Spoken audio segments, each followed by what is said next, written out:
Hello everybody, welcome back to the channel. My name is Ron, and today we're going to be doing another tier list. This is in the Far Cry 6 submachine guns, the unique submachine guns. We're going to be talking about each of these and how good I think they are, and we're going to be ranking them. I don't think that there's any submachine guns that actually are unlocked during any of the quest lines, so you can just go and get them whenever you want, which is a pretty big plus to them, whereas like when we covered the assault rifles, that's not the case. Some of the assault rifles you do have to get from the main game.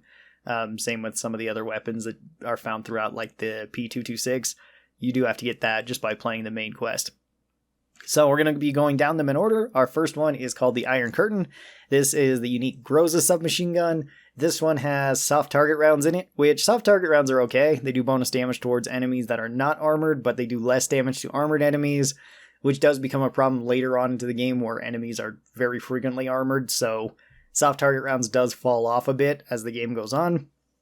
It has a basic suppressor on it, which is good. Suppressors can be abused pretty well in this game. It's not too hard to abuse them. It does not have any sights on it, which kind of suck. The Groza sights are not my favorite. They're a little bit chunky. I don't really like them as much as some of the other guns, but if you can get over that, it's not too bad.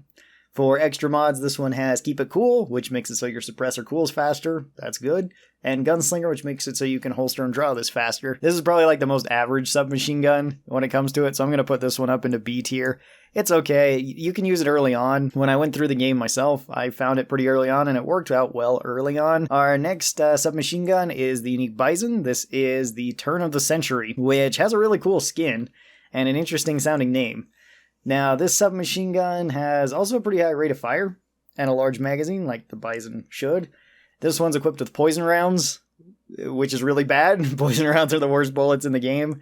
They just take too long to kick in their effects or to kill enemies. It's just usually not worth using the poison rounds. And with submachine guns, they already have low damage, so putting the poison rounds on them make it so they even have less damage.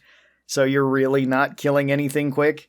It has a compensator on it, which is good. And then for its mods, it has Press Your Advantage.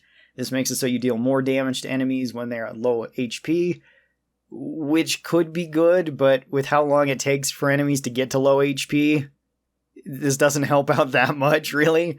And then it has a fast reload, which just makes it so it reloads quicker. That is kind of nice. That's really the one, well, that and the compensator are like the two nice things about this gun. Everything else about it is really bad. This gun, I remember us actually playing this, and I think I was testing it on just a normal, maybe not a normal enemy, but like a lightly armored enemy. And I had to go through, I think, 100 rounds in order to kill him, with at least 40 of those being headshots. You should never have to use 100 rounds from your submachine gun to kill one guy. That's ridiculous. This thing's D tier. Up next, we got Carriage Carnage. This one is the unique MP18, I believe. And this one has armor-piercing rounds, which if you've seen the assault rifle video, you know how good armor-piercing rounds are. This gun is also really good. I believe you can two-shot headshot pretty much any enemy. You can headshot any enemy that doesn't have a helmet on, and you can two-shot them if they do have a helmet on, no matter how good that helmet is. So that is really good. Maybe it takes 3 shots to kill the big guys, now that I'm thinking about it. Either way, that's still better than pretty much any of the other submachine guns. This does have a small compensator on it, which is a bonus, less recoil. You do have a Spectre sight, which was one of my favorite sights in the game, so that's really good. And then for mods, it's got Fresh Clip, which makes it so the first shot after reloading deals improved damage. That's okay. And then High Ground makes it so you deal more damage to enemies that are below you, which is also okay. This one's probably the best submachine gun in the game, just flat out, at least unique submachine gun. If we're going with regular submachine guns, some of them are also S tier, but this one's probably the only unique S tier submachine gun, I would say. Next, we got Streamline Modern. This is the unique MP40. This one does have a slow rate of fire like an MP40 usually does. It has soft target rounds in it again, which is okay. Not too bad. It has a red dot sight, which is alright, and it does have a laser on it, which is also okay. For mods, it's got Nimble Shooter, which makes it so you move faster when you're aiming down sights, and it has an extended mag, so that's nice. I think it holds, I think it was 43 bullets in this.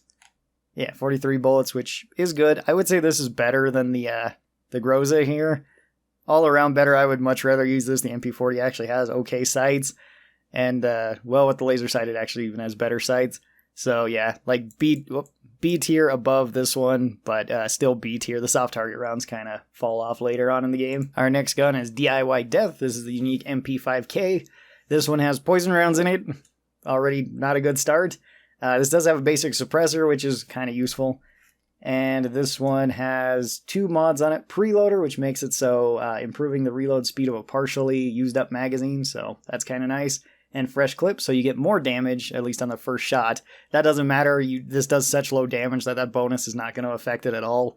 And again, poison rounds in a submachine gun is not a good combination. I would say this one's a little bit better than the Bison, but not by much. It's still D tier. Our next submachine gun is the SMG Izimo. I'm not sure if I'm saying that right or not. This is the unique MP7. This one has incendiary rounds in it, which is kind of unique. There's not a whole lot of guns that actually do have incendiary rounds, and incendiary rounds in a submachine gun can be okay, but this weapon I found to be kind of lacking. Usually you want a larger magazine for incendiary rounds, or you want it with a shotgun or with explosives, because then you're most likely going to be using those against vehicles.